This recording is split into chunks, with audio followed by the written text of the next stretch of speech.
Hello दोस्तों, स्वागत है आप सभी का वीर कंप्यूटर एजुकेशन यूट्यूब चैनल पर।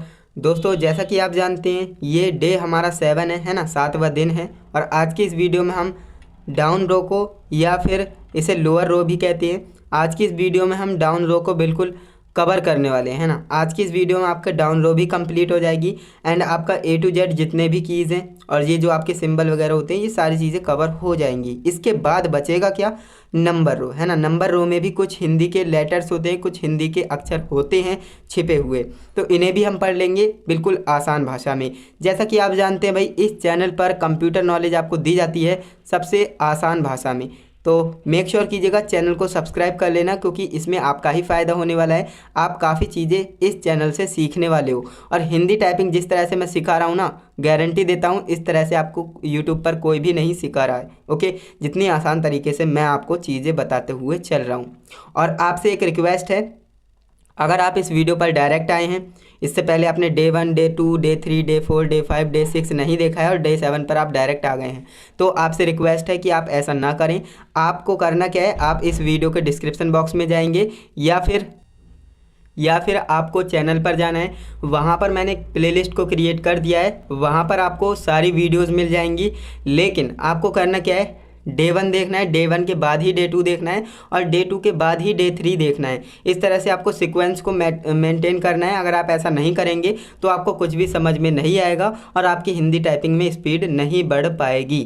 तो इसलिए आपसे बोल रहा हूँ, आपसे रिक्वेस्ट कर रहा हूँ कि आपको जो है सीक्वेंस को मैटर करते हुए है ना, सीक्वेंस को मेंटेन करते हुए ही अपनी पढ़ाई करनी है।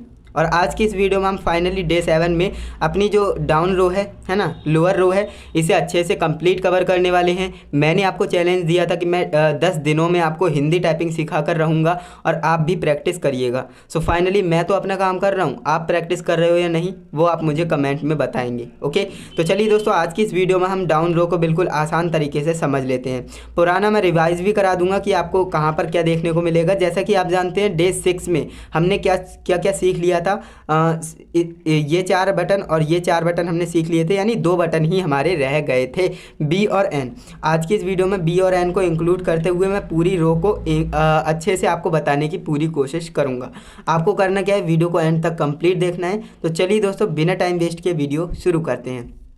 तो यहाँ पर आप देखेंगे आपकी फिंगर पोजीशन मैंने बताई थी कि आपको इस तरह से होम रो पर ही रखनी है। मैं यहाँ पर रखकर आपको बता रहा हूँ क्योंकि अगर मैं यहाँ पर रखूँगा तो आपको ये लेटर नीचे वाले नहीं दिखेंगे, तो इसलिए मैं यहाँ पर रखकर आपको बता रहा हूँ। बाकी आपको ऐसा नहीं करना है, आपको होम रो पर रखकर ही प्रैक्टिस करनी है। होम रो पर अपनी फिंगर्स को रखकर ही तैयारी अपनी अच्छे से करनी है।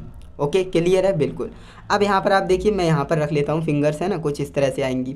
अब मैंने आपको बताया था जेड पर आपका कोई भी अक्षर नहीं होता है ना, हिंदी का कोई भी अक्षर नहीं होता है। अब इसके बाद एक्स पर आपका क्या है, अगर आप इसे एक्स को नॉर्मली दबाएंगे तो अंकी बिंदी आएगी, अगर आप इसे शिफ्ट के साथ दबाएंगे तो चंद्र बिंदु की मात्रा आएगी। अगर आप सी को नॉर्मली दबाएंगे तो आपका म आएगा, अगर आप इसे शिफ्ट के साथ दबाएंगे तो आपका अण आएगा। ओके, इसके बाद अगर आप वी को दबाएंगे नॉर्मली, है ना, वी को नॉर्मली दबाएंगे तो न आएगा, अगर आप इसे शिफ्ट के साथ दबाएंगे तब भी ना आएगा। लेकिन जो शिफ्ट के साथ वी को दबाने पर ना आता है, उसके न के नीचे एक बूंद की लगी होती है ना, उसका भी इस्तेमाल होता है कहीं कहीं, तो ध्यान रखेंगे, आपके लिए बता दिए मैंने। अब इसके बाद हम बात करते हैं भाई वी। अगर इस वाली बी को हम दबाएंगे, है ना, तो क्या आएगा, देखिए इस वाली बी को अगर आप नॉर्मली दबाएंगे तो हमें व देखने के लिए मिलेगा, व, है ना, बिना पेट फटा हुआ। देखिए व 2 तरह के होते हैं, एक पेट फटा हुआ वाला और एक बिना पेट फटा हुआ वाला। तो बिना पेट फटा हुआ वाला व आएगा इसमें, है ना। जैसे वीर, अगर वीर लिखोगे तो वीर में जो व आएगा ना, वो वाला व की बात कर रहा हूँ। ओके, तो देखिए आपको जिससे बी दबा रहे हैं उससे ही बी दबाना है, जिससे एन दबा रहे हैं उससे ही एन को दबाना है, ये तो आप जानते ही होंगे। तो देखिए इस वाली बी को अगर हम नॉर्मली दबाएंगे तो हमें क्या, व देखने को मिलेगा। अगर हम इसे शिफ्ट के साथ दबाएंगे तो हमें ल देखने के लिए मिलेगा। लेकिन ये ल कुछ और ही तरह का होगा, है ना, ल होगा, नीचे बिंद की लगी होगी। इस ल का भी इस्तेमाल होता है लेकिन बहुत कम होता है। ओके, एंड इसके बाद एन की बात करते हैं। तो देखिए एन को अगर हम नॉर्मली प्रेस करेंगे तो हमें ल देखने के लिए मिलेगा, जो कि हम ज़्यादातर यूज़ करते हैं ल, है ना। जैसे कि शलजम होता है तो उसमें जो ला होता है ना, उसकी बात कर रहा हूँ। ओके, तो अगर आप नॉर्मली दबाएंगे एन को तो ल आएगा, अगर आप इसे शिफ्ट के साथ दबाएंगे तो तो क्या आएगा, तब भी ल आएगा, लेकिन वो ल कुछ अलग डिज़ाइन का होगा और उस ल का ज़्यादा इस्तेमाल नहीं होता है। तो ये भी चीज़ें बताते हुए चल रहा हूँ कि किसका इस्तेमाल ज़्यादा होता है, किसका नहीं होता है ना। तो ये सारी चीज़ें होती हैं। इसके बाद एम है ना। एम को अगर हम नॉर्मली प्रेस करेंगे तो हमें सा देखने के लिए मिलेगा, सा से सपेरा वाला सा। अगर हम इसे शिफ्ट के साथ दबाएंगे तो हमें शाह देखने के लिए मिलेगा, जो कि शलजम वाला शाह होगा। ओके। एंड इसके बाद जो आपका लेस देन है, लेस देन वाला अगर आप सिंबल को प्रेस करेंगे नॉर्मली तो आपके लिए गोल बिंदी मिलेगी। अगर आप शिफ्ट के साथ इसे प्रेस करेंगे तो आपको षटकोण वाला शाह देखने के लिए मिलेगा। अगर आप ग्रेटर देन का सिंबल प्रेस करेंगे नॉर्मली तो आपको जो है एक बिंदकी देखने के लिए मिलेगी, जो कि फुल स्टॉप होता है ना, इंग्लिश में फुल स्टॉप कहते हैं इसे। एंड अगर आप इसे शिफ्ट के साथ प्रेस करेंगे, ग्रेटर देन को शिफ्ट के साथ प्रेस करेंगे तो आपको जो है पूर्ण विराम देखने के लिए मिलेगा, जो कि ज़्यादातर इस्तेमाल किया जाता है हिंदी में। अगर आपका कोई सेंटेंस कंप्लीट होता है तो वहाँ पर आप एक डंडा खींचते हो, जिसे हम क्या कहते हैं, आप पूर्ण विराम कहते हैं ना। तो वो शिफ्ट के साथ ग्रेटर देन को दबाने से आता है।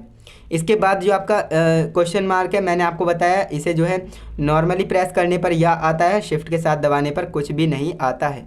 क्लियर है। अब देखिए मैंने आपको बता दिया जेड से लेकर या क्वेश्चन मार्क तक है ना, पूरी जो आपकी डाउन रो है या फिर लोअर रो बोलिए इसे, इसको मैंने कंप्लीट बता दिया कि नॉर्मली दबाने पर हमें क्या क्या देखने को मिलेगा और शिफ्ट के साथ दबाने पर हमें क्या क्या देखने को मिलेगा। तो इस तरह से मैंने पूरा एक्सप्लेन तो आपको कर ही दिया है। अब कैसे प्रैक्टिस करनी है, क्या गलती करते हैं और क्या नहीं करनी है, वो सारी चीज़ें हम बताते हैं। ओके। देखिए सबसे पहली मिस्टेक मैं आपको बार बार बता रहा हूँ कि आपको जो होम रो पर रख के ही इसकी प्रैक्टिस करनी है। दूसरी बात, इसकी प्रैक्टिस करते समय आपको ध्यान देना है कि आपको इसमें थोड़ी सी समस्याएं आ सकती हैं। क्यों? क्योंकि ये नीचे होती है ना, ये वाली रो जो है नीचे होती है, तो समस्याएं आती हैं। जब हमने टाइपिंग स्पीड सीखी थी तो टाइपिंग की थी तो हमें भी जो है समस्याएं आई थी और आपको भी समस्याएं आएंगी। तो इन्हें आपको सही से सीखना है। देखिए आपको करना क्या है, अच्छे से इसे सीखना है। अब मैंने आपको बता दिया ये आपका बॉर्डर होता है, इसके बाईं ओर वाले आपको इससे लेफ्ट हैंड साइड से दबाना है और राइट हैंड से राइट हैंड साइड के कीज़ को दबाना है। ओके, ये भी क्लियर है। मैंने आपको बताया था जो आपकी लेफ्ट हैंड है ना, इसकी फिंगर से आप ज़्यादातर क्या प्रेस करेंगे, मात्राएं है ना, जो स्वर होते हैं ना, स्वर आपको लेफ्ट हैंड से ही प्रेस करने हैं और जो आपके व्यंजन होते हैं व्यंजन, उन्हें आपको राइट हैंड से ही प्रेस करने हैं। क्लियर है इतनी बात? बिल्कुल क्लियर होगी। अब यहाँ पर देखिए इसमें भी एक फंडा चलता है। कैसा फंडा? अगर आप लेफ्ट हैंड से आपके स्वर आ रहे हैं, राइट हैंड से आपके व्यंजन आ रहे हैं, तो इनमें शिफ्ट के साथ भी एक फंडा है। कैसे? अगर देखिए स्वर को आप नॉर्मली प्रेस करेंगे तो क्या आएगा, मात्राएं आएंगी। अगर शिफ्ट के साथ प्रेस करेंगे तो क्या आएंगी, वो पूरे अक्षर ही आ जाएंगे, जैसे छोटी ई की मात्रा और छोटी ई, है ना। तो ये होता है। अब देखिए राइट हैंड साइड में क्या होता है, इसमें सिस्टम अलग चलता है। अगर नॉर्मली प्रेस कर रहे हैं तो व्यंजन आएगा और शिफ्ट के साथ प्रेस करेंगे तो उसके जस्ट अगले वाला व्यंजन आ जाएगा। ये क्या है, टिप्स एंड ट्रिक्स हैं जो कि मैंने आपको बताया है, हर वीडियो में आपको लगभग बताते हुए आता हूँ। और इन चीज़ों को आपको ध्यान में रखना है क्योंकि मोस्ट इंपॉर्टेंट चीज़ें हैं। अगर आप इन चीज़ों का अच्छे से ध्यान रखेंगे तो आपकी हिंदी टाइपिंग बढ़ेगी नहीं बल्कि दौड़ेगी, है ना। तो इसीलिए आपको बोल रहा हूँ इन सारी चीज़ों को आपको अच्छे से समझना है और अच्छे से इम्प्लीमेंट करना है इन चीज़ों का। ओके, क्लियर है? बिल्कुल। अब देखिए मैंने आपको बता दिया इसकी प्रैक्टिस कैसे करनी है। देखिए इसकी प्रैक्टिस आपको कितने दिन करनी है, इस पर चर्चा कर लेते हैं। तो इसकी प्रैक्टिस भी लगभग आपको 4 से 5 दिन करनी है और पर डे आपको 2 से 3 पेज की टाइपिंग करनी है। और मैंने आपको बता दिया हिंदी टाइपिंग है एक ऐसी टाइपिंग है जिसमें आपको बोल बोल कर टाइपिंग करनी है। अगर आप घर पर टाइपिंग कर रहे हो तो आपको बोल बोल कर टाइपिंग करनी है। अगर आप कोचिंग जाते हो, कोचिंग में सीख रहे हो, तो वहाँ पर आप बोल तो सकते नहीं वरना दूसरे स्टूडेंट से डिस्टर्ब होंगे। तो वहाँ पर आप क्या कर सकते हो, मन में सोच सकते हो या फिर बोल सकते हो, है ना। मन में बोलना है आपको। ओके, जैसे कि मैंने आपको बताते हुए आ ही रहा हूँ।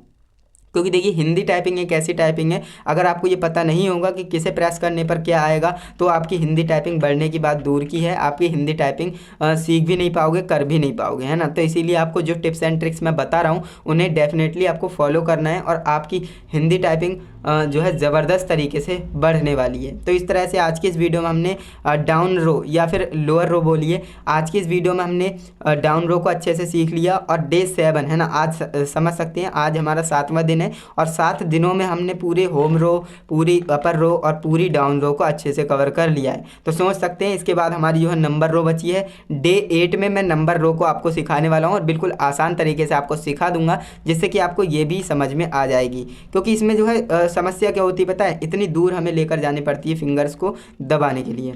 और इसमें जो है कुछ इंपॉर्टेंट जो आपकी हिंदी के अक्षर होती हैं, मात्राएं होती हैं, वो इसमें छिपी हुई होती हैं। अब कैसे इन्हें लाना होता है वो सारी चीज़ें हम आपको बताएंगे जाएंगे डे 8 में। ओके, आज का ये वीडियो आपको कैसा लगा कमेंट में बताइएगा। वीडियो से रिलेटेड कोई डाउट हो कमेंट में बता दीजिएगा, जिससे कि मैं आपका कमेंट का आंसर कर पाऊँ। और बाकी आप अपने दोस्तों को भी इस वीडियो को शेयर करना, जिससे कि उन्हें भी सीखने को मिल सके हिंदी टाइपिंग। और उन्हें बताइएगा कि वीर कंप्यूटर एजुकेशन एक ऐसा जो है चैनल है जिस पर आपको आसान भाषा में कंप्यूटर की नॉलेज दी जाती है। और बाकी मैंने आपको बताया, वीडियो अच्छी लगी है तो लाइक कीजिएगा, चैनल पे नए हो तो सब्सक्राइब कर लेना, क्योंकि डे 8 की नोटिफिकेशन आपको तभी मिलेगी जब आप चैनल को सब्सक्राइब करके ऑल नोटिफिकेशन सेलेक्ट करेंगे। तो मेक श्योर कीजिएगा चैनल को सब्सक्राइब करने के बाद ऑल नोटिफिकेशन भी सिलेक्ट कर लीजिएगा। तो चलिए दोस्तों, आज के लिए बस इतना ही। मिलते हैं नेक्स्ट इंटरेस्टिंग इन्फॉर्मेटिव वीडियो के साथ। तब तक के लिए जय हिंद, वंदे मातरम।